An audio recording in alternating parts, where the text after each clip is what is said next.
Welcome to Hayfley, and today we're going to cover off free space. So what is free space?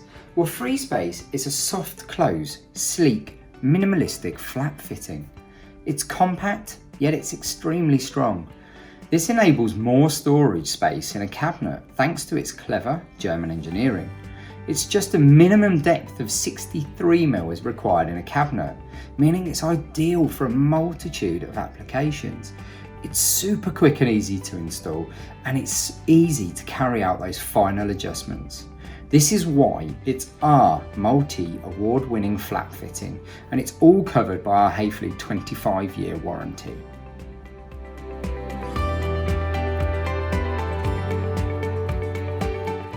Free space and the installation. This is super simple. So what we've got here is we've got two of our free space fittings.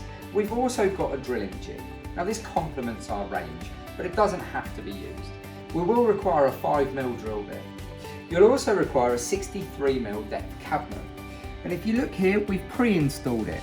So the measurement from the carcass down to the first drilling is 102mm, the second one is 32mm and 32mm again.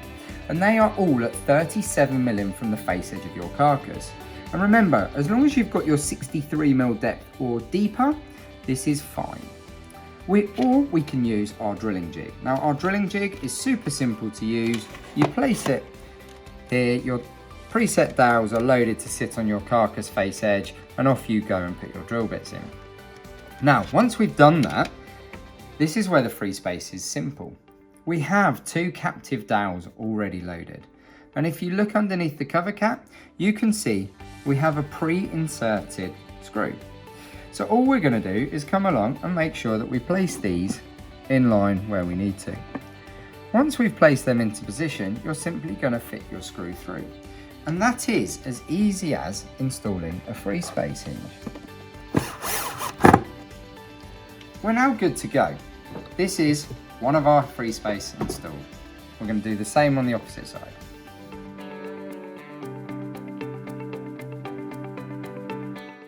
So now we've fitted both of our free space flaps. What we now need to do is concentrate on our fascia. So once we've got our door, what we're going to do is look at how we install our fascia clips. Now these are really simple. They're just going to require preset 5mm drill holes. To find out where these drill holes sit, like so, you need to refer to the installation guide provided. And this is because everyone's carcass thickness is different and it could be on different size fascias. Very easy to follow. Once we've done that, all we're going to do is screw our fittings in.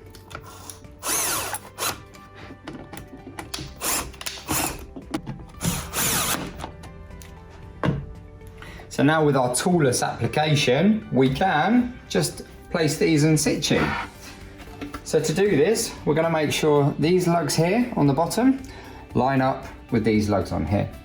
So to do so, we're just going to place them into situ. Once they're on, like so, we're then just going to push.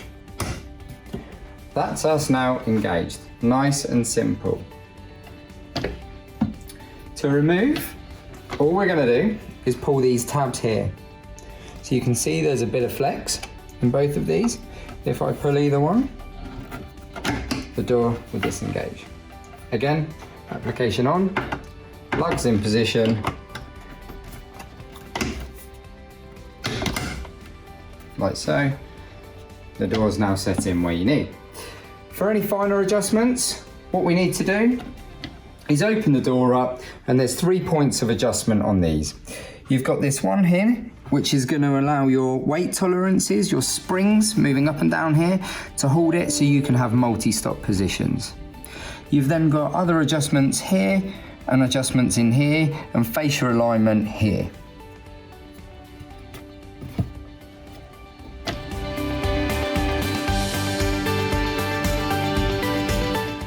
So we've now installed the free space, but what we're looking at doing is some of the finer adjustments. If you need to make any amends or any alignments, it's really easy to do so. So there's 4 basic things we want to cover off. The first being is the stop position. So you can either have it at 90 degrees or you can open it up to 107 degrees. And these are all preset in every hinge. So to do so, to make those amends, Take it from the 90 degrees or the 107, just pull it down a tiny bit, and that will give us room to move this cam. And you can see in here, we've got a funny shaped cam. If I just push this pin up here, you can see it's now gone over. All that's going to do now is let us operate from the 90 degrees that it was up to 107. So very, very simple. So now we're looking at trying to adjust our door fascia, and we want to get our door fascia to move up and down. So this is done on the back of the hinge. So if we show you here, you can see you have oscillated cams. Now these oscillated cams are ever so easy to remove, and you can see they're giving us change in direction in the door. So the door's moving up and down. So what I'm going to do here is move it that tiny bit, and you can see we've now got a parallel line. Now we're going to cover off left to right. So how do we move this fascia left to right? Again, very simple, easy amendment. If you open up your hinges and you look inside here, you will see located a tiny little black screw up there. Now this is going to adjust our door left to right.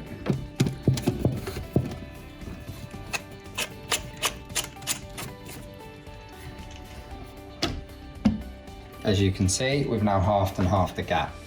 These move in 2mm increments. So the other thing that free space has is a weightless feel. And what does that mean? Well, we call it a multi-stop function. It means that you should be able to open the door and let go of it in any stop position.